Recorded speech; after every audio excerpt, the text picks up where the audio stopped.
Okay, so may hapon, 12:45 ng hapon, no? Natakaroon din aron atong awitan ang atong buhay. Ang title sa akong kantahon, sa langit ng hari nakalagad ko, no? So sa Diyos sa Diyos ka mo alagad, no? Panalay mo itong alagaran. So, sa langit ng hari nagalagad ko, may kalipay sa kanunay. Ang kalinaw ako nang nabatunan, nga nagigikan sa Dios. Pagalagad ko sa Dios, siyang halaran sa tanan.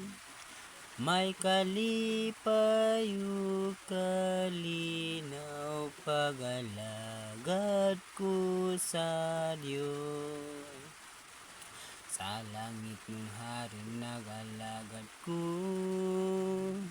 may kalipay sa kanunay.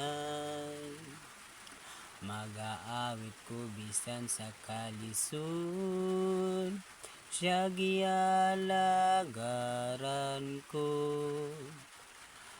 Pagalagad ko sa Diyos, siyang halaran sa tanan. May kalipay o kalinaw, pagalagad ko sa Diyos. Sa langit nung hari nagalagad ko, may kalipay sa kanunay. Sa gihapon kamot niya kuptan ko, kay nagmando man siya.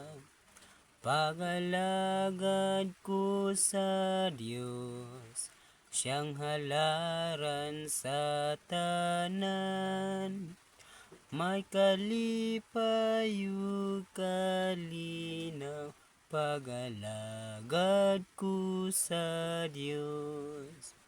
Sa langit nung hari nagalagad ko, may kalipay sa kanunay. Kang Jesus itugyan nako ang tanan, sa kalipay nga dako. Pagalagad ko sa Diyos, siyang halaran sa tanan. May kalipay o kalinaw, pagalagad ko sa Diyos. Thank you sa pagpaminaw, no? Kinahanglan ang Dios ang ato pangalagaran, no? Wa nay lain kay siya ang naghimo kanato, no? Yung pada sa Genesis, makita mo sa Genesis, ang tao gibuhat sa Dios sama siyang dagway. So dagway ka sa Ginoo, no? Hallelujah, praise God. Salamat ug may nga hapon ug ang Ginoo magapanalangin kaninyo.